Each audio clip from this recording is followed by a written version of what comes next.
Hello friends, आज मी बनवणार आहे पातळ मेथीची भाजी। त्यासाठी लागणारे साहित्य: कांदा, लसूण, हिरवी मिरची, चवीनुसार मीठ, मेथीची भाजी।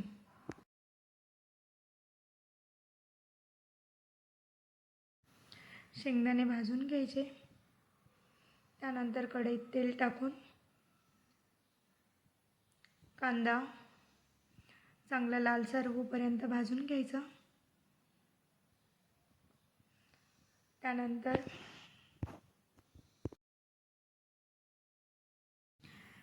शेंगदाणे, हिरव्या मिरच्या, लसूण, चवीनुसार मीठ हे सर्व मिक्सरला बारीक करून घ्यायचं।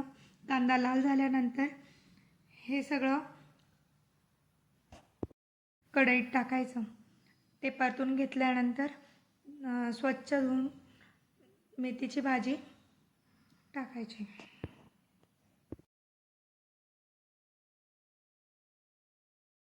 आणि हो, मी एक टिप सांगते,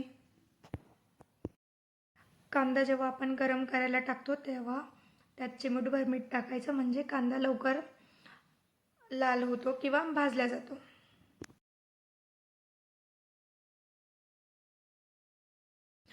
अशा पद्धतीने मेथीची पातळ भाजी नक्की एकदा बनवून बघा। आवडल्यास लाईक करा, कमेंट करा। थँक्यू।